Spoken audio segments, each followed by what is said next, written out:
Welcome friends to Farm Fresh Designs 59. Today's video is all about staging vignettes. I hope you enjoy and it brings you some inspiration. Before I start my video today, I wanted to start out with showing you this piece of furniture. This dresser came out of the basement of my in-laws' house. They both passed away last year and it was just in really rough shape because it had been in the basement a long time. And the two drawers that were down at the bottom, they were longer drawers. The bottom parts of the drawers were in really bad shape and were going to have to be replaced. And I didn't want those drawers in it anyway. So my husband put a piece of plywood down in the bottom of it. And you'll notice that the runner that the middle drawer would be on, we left it there because later on I may get him to put another piece of plywood there if I decide I want two narrow shelves. And because it was in such bad shape and I couldn't keep any of the original stain on it, I did put a sealer on it. I think I used Kills It because this is an older piece of furniture and I knew that the stain would come through. And even on the legs, my husband had to saw the bottom of the legs off because some of them, there was some water damage on them and they were not even. And the handles that were on the two drop drawers, I replaced those with drawers from Hobby Lobby.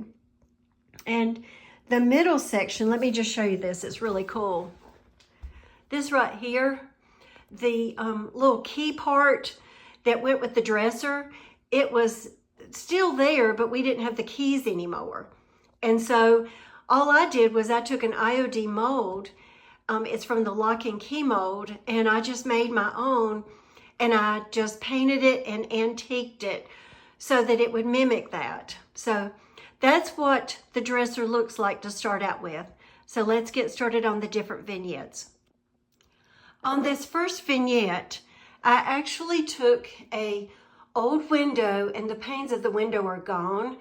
And this is just a really large doily that I just hung over it. And the window is something that I have used for staging before. And so I have a wire hanging from the back of it. So that's the first part of the vignette. So this is my first vignette. And I want to say right off the bat that I have had no classes in interior design at all. My mom worked a lot of years helping people beautify their home. And so all the things that I know about interior design, I learned from my mom. And one of the things that she always taught me was that when you make vignettes or you do displays, that you want items in threes.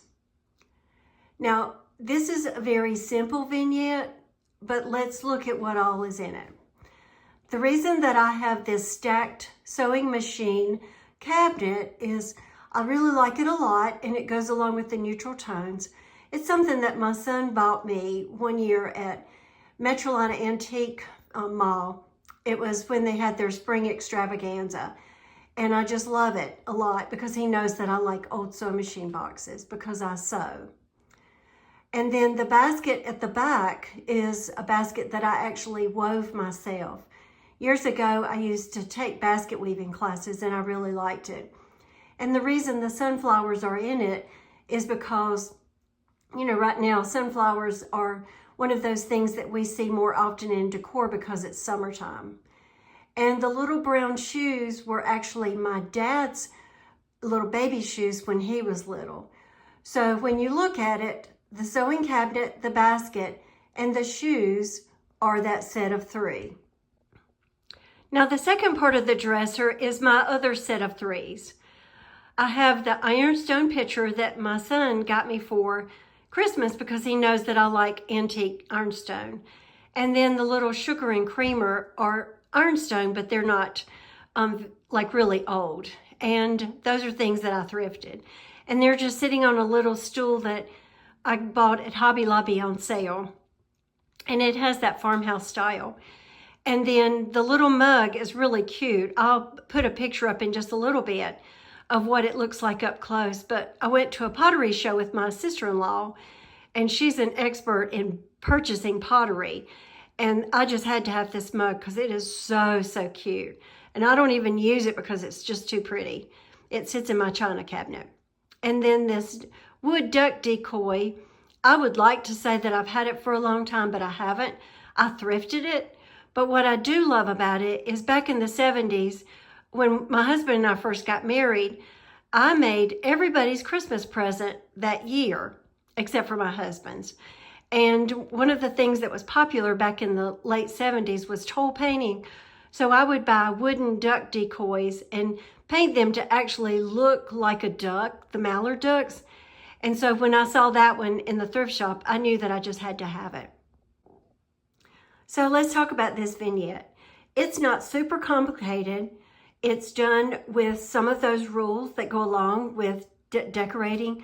I have things in sets of threes. I have the basket, the shoes, and the sewing boxes with 3.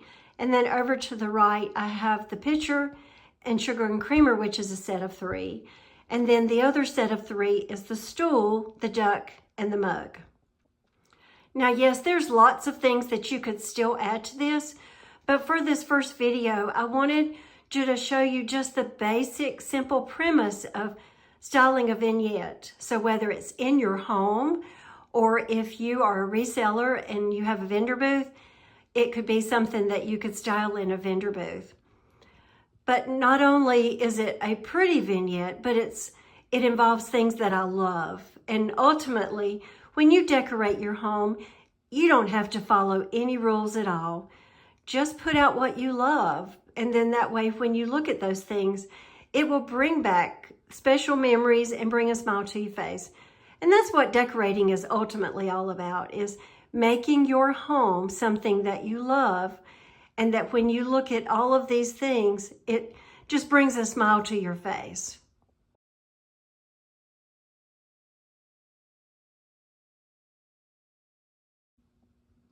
So the next vignette has a lot of green in it, because right now what I'm seeing a lot of is people decorating with the color green. And I like this color green a lot, and it's actually my son's favorite color. So my next vignette continues with that same rule of having things grouped in 3s. On one side of the dresser are 3 candlesticks. 2 of them came from Hobby Lobby, and I think I thrifted the other one, but it is done more with that chippy white with more of a natural finish, which has been really popular, and it tends to be more of a farmhouse style. Then on the other side of the dresser is just a tabletop greenhouse that I bought at an antique festival, and within it is a faux greenery in just a little pot. It has a little mini pitcher and bowl, and then a little bird statue. So even within that greenhouse, there are things done in groups of 3. And then in the middle is the lamp that is made with that milk glass. That one is pretty old, and I really can't remember where I got that. But I know that growing up, milk glass was a really popular thing that a lot of the people that I remember growing up had. But then within those groups of 3, then you look at the whole vignette and you have one big group of 3. You have the candlesticks, you have the greenhouse, and then you have the lamp. So that right there is another group of 3. And this is the green painted old window is actually something that I found at an antique festival a couple years ago. And I bought it for my son because he really likes that green. It was more kind of like a 50s green. And so I bought it for him, and well, he didn't like it. So I kept it because I think it's so pretty. And the garland, or the little wreath looking thing up at the top, is actually just a garland that I found at Hobby Lobby, and I just kind of rolled it around some to make it look like more of a flowing wreath. Now, when my mom was over here and we were talking about the different vignettes and she was helping me, I asked her, I said, Mama, why do I put that green window to the side? What rule is it that makes me think that that looks better to the side? And she said, well, there's no rule for that. She said, it's just that you like it on the left, and instead of having it right in the middle. So remember, rules are meant to be broken when it comes to decorating. Do what you love, do what pleases your eye, and then as you walk past it every day, if it's something that you have in your home, it's going to be something that you love. And I really like this color green, and I like this vignette a lot. Continues to look very simple. Oh, and one thing I wanted to make sure I talked to you about, and I forgot to tell you in the last video, is that when you have some extra greenery, especially that faux greenery that drapes down in the front, my mom said that when you have greenery or a plant in a vignette, it just brings life to that vignette. And so I like to have that draping greenery. And it's something I've been using a lot in my vignettes lately, and I actually am going to be using it for a project, for a gift that I'm making for somebody.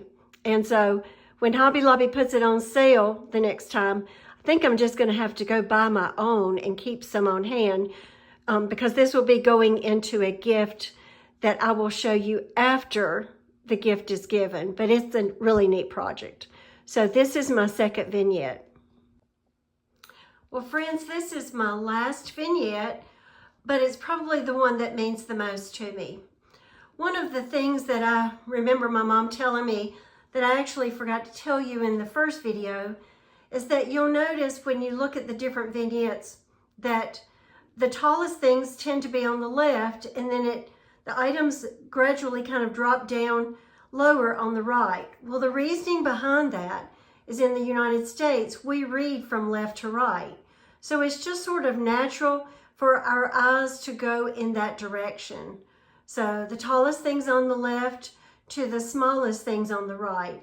And it doesn't always have to be a big change. It can just be kind of a gradual change. But that's also one of the rules that she always followed when she helped people with finding beauty in their home. So when I look at this vignette today, let's look at the different rules that I tend to follow when I style a vignette. The tallest things are on the left, and then it gradually works its way down to the right.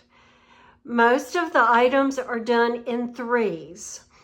I also have some greenery in it to kind of bring life to it.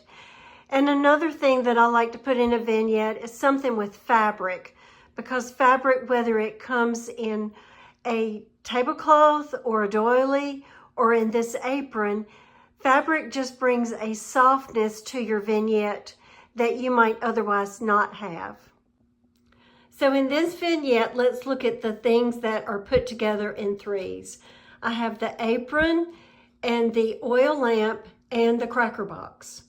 Down at the bottom, below the sewing box, is a sifter, a rolling pin, and a little butter container. Over on the right-hand side is a cookbook and a little plant and a tart tin. Now I have added the pillow down below that. It's the quilted pillow, and that is part of the three where it comes to the two pictures on the wall and then the quilt kind of sticking up in the back. And the one thing that is not part of the groups of three is the pottery picture. But when you think about it, over on the left-hand side with the sewing box, that's one grouping. Over on the right is another grouping. And then the pottery piece finishes off that third piece of a grouping. So this video is more about farmhouse vignettes. And farmhouse means a lot of different things to a lot of different people. Maybe the farmhouse style is more neutral tones with natural woods, or neutral tones with more wood involved. But for me, farmhouse is just something that I've always kind of lived. And farmhouse to me represents that simple life that we used to have when I was a little girl. So let's talk about the different items that you'll notice in the vignette. Because one of the things I want you to remember when you're styling things in your home, it should be things that you love and that possibly have meaning to you. The apron was my great-great-grandmother's apron that she gave to my mom. My mom came from a really large family, And she gave it to my mom because my mom did the majority of the cooking, as she was one of the older daughters, and she wanted her to have it. The oil lamp came from my in-laws, and when they passed away last year, we found a ton of oil lamps that they had that actually had never been used, so we all kind of picked out the one that we liked. And then the cracker box, when my mom came over to help me style these different vignettes and I pulled this out, she got kind of tickled. Because if you could see up close, you would notice that part of the ink is gone from the tin can. And she said it was because my daddy rubbed it off. He always loved peanut butter and crackers when they were married. And she said that every time she turned around, my dad was over there getting into the cracker box, fixing some peanut butter crackers. And even in his last few years when he was living in the nursing home and she would get to go see him every day, she always had to take him peanut butter and crackers. So that cracker tin is probably really special to both me and my mom. The different section of the vignettes, that the sifter and the rolling pin and the butter pan, is also very special to me. My mom has a reputation of making the best biscuits ever. She could put any restaurant to shame because her biscuits are so good. So when the grandkids would come to her house, they always wanted to sit up on the counter while my mom would make biscuits and watch her make biscuits. And then she used the sifter to sift the flour and then the rolling pin to roll it out. And the reason that the butter pan is there is because of my daughter. When my daughter was little, she would just pick up the stick of butter and eat it. I don't know why. But even as she got older, she did not continue to do that. But when we go to my mom's house and my mom makes biscuit, she always wants Gran to fix her biscuits for her. So when mom pulls them out of the oven, she goes on and pulls a couple out and she puts butter on, she'll slice it open and put butter on the inside. And my daughter only wants my mom to do it because she knows that it will be super buttery. And so that little butter pan is kind of in honor of my daughter who likes buttery biscuits. The next section of the vignette doesn't have as much meaning, but there is meaning behind it. So the cookbook is actually one that I found at a thrift shop, but my mom has a ton of cookbooks and she likes to just go through them and just make random things, but most of the things she makes, she doesn't even have a recipe for. She just kind of makes it off the top of her head. Now the little basket that has the greenery in it, that was another basket that I made when I was in those years that I loved to make baskets. And then the little tart pan is something that I thrifted, but it's got little feet on it. It can also be used as a riser. And the quilted pillow behind it is a quilt that my grandmother had. Now, we don't think she quilted it herself, but it is a handmade quilt. But it had a lot of damage to it. So several years ago, I took it, and please forgive me for saying this, but I cut it up into different squares. So if you're a quilter and you know how much effort it takes into it, and how much effort goes into it, saying that you're cutting up a quilt is kind of like a major sin, because why would somebody cut it all up? Well, the reason is because there was damage to it, and because I was the one that had it, and I have siblings. What I really wanted to do was I wanted my siblings to have a part of that quilt. So I cut it up into different squares, and I made pillows for everyone at Christmas time. I made one for my brother and one for my sister, but at the time of however many grandchildren my mom had at that point, I don't remember how many it was then, but I made every grandchild a pillow out of that one quilt. And then I used just plain muslin on the back and then a pillow form on the inside. So yes, I did cut up a quilt, but I did it because I wanted the rest of my family to enjoy that quilt that was part of our heritage. And then finally, the piece of pottery is something that my husband bought me when we were married in our early years, I liked pottery a lot, and I still do, but he used to buy me more pottery, and that was from a famous potter in North Carolina. And the reason that we put this in the vignette is because my mom, who made all the biscuits that are so wonderful, and she would wear her great-grandmother's apron, they had dairy cows growing up. And so when she was growing up, they didn't have refrigeration, and so the boys would go and milk the cows, and then they would bring in a pitcher of milk for breakfast. So that pitcher kind of symbolizes getting up in the mornings. My mom would get all the breakfast made and all the biscuits, and the boys would come in with the milk. And I remember when I was little and we would go to my granddaddy's house, they still did that. And I couldn't drink it because it was warm and it just didn't taste like that cold milk that I always liked. And I asked my mom, I said, how could y'all drink that stuff? Because I just never did think it tasted right because it was warm, because it had just come out of the cow's belly. And she just said, well, that's all we knew. We drank it because that was all we had. And so all of these different pieces, minus the pictures, have special meaning to me. So as you begin to style things in your home and maybe put different vignettes together, it doesn't have to follow any of those rules. Those are just some rules that my mom always used, and then she taught me. And it doesn't have to be picture perfect.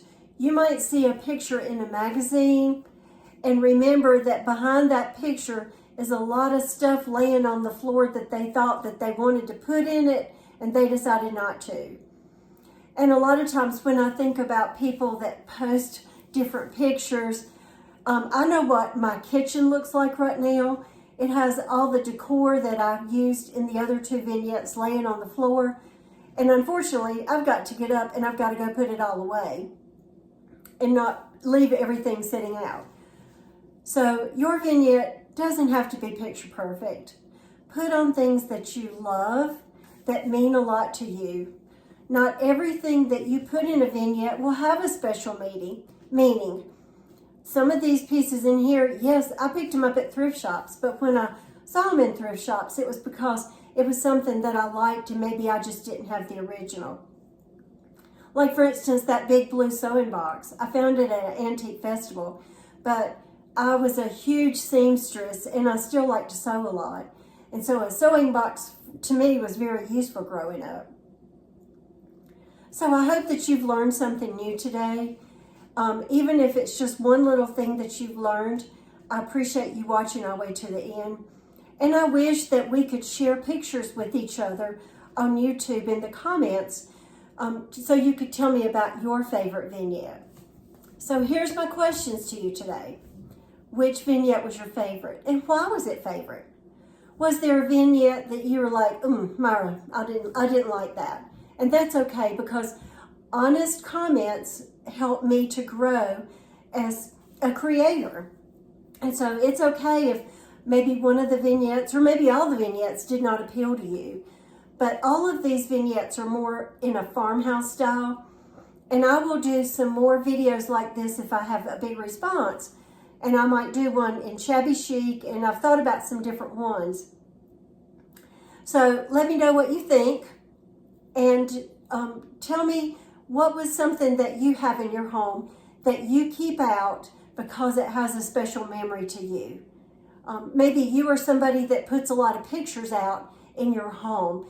And I just thought about this. Maybe I need to do a vignette of how you can style photographs all together in a vignette. Because the pictures that I do have up in my home, they do have a special meaning to me, especially pictures of my dad and my grandparents. All the pictures that I have of my grandchildren, most of them are on my phone, but I see them so much that I don't necessarily have to have pictures of them sitting out in my home. Now, there's one more question I have to ask you today.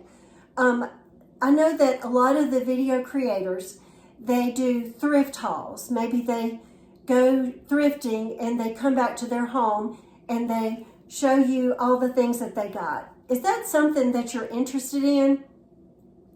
I will tell you, I don't think I'm gonna be one of those creators that goes into a thrift shop with my camera turned on. I don't think I would feel very comfortable with that. So let me know, is that something that interests you? But for those of you who watch my videos, it means so much to me. My channel has grown by leaps and bounds since just 3 weeks ago. It just blows my mind. And your comments are so sweet. And there are those of you who comment on every video, and I feel like we're starting to get to know each other really well. And also, I want honest comments. If there's something that just doesn't appeal to you, please let me know. I know that I've struggled with making my videos, and there was a little thing where I wasn't always editing a section of it right, and it was making some of the edits on the video really thin and small.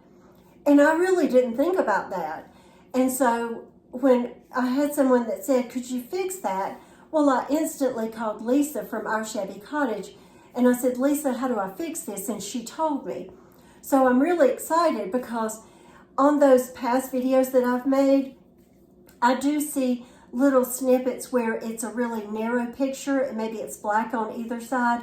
Well, now I know how to fix it. So I really appreciate your honest comments because it helps me to grow, because technology is not always something that I've been really comfortable with. So this is a Friday. I'm getting all this together, and I'm hoping I can have it all edited to show you, maybe not tonight, but maybe tomorrow. And so once again, if you are a service member or if you have someone in your family who's in the services, thank you so much. Please tell them thank you for the service they do to this country and for defending the freedoms that we have. It means so, so much to me. And maybe you don't have somebody in your family member that's a service, but maybe you work in the community. You work in the schools, or you work in law enforcement, sometimes even just working at a restaurant. The things that you do and the way that you treat people, especially like when you go to Chick-fil-A, the way that they are so gracious and so polite to their customers, it means a lot. And so, but for those service members, we honor you this weekend, and I hope that you feel the love this weekend because we really do appreciate all that you do. So until our next video, I hope you have a great weekend. Thank you for all your support. Make sure that you like this video, and if you have not subscribed and you like what you see, I would appreciate it if you would subscribe to my video. So until then, have a great weekend.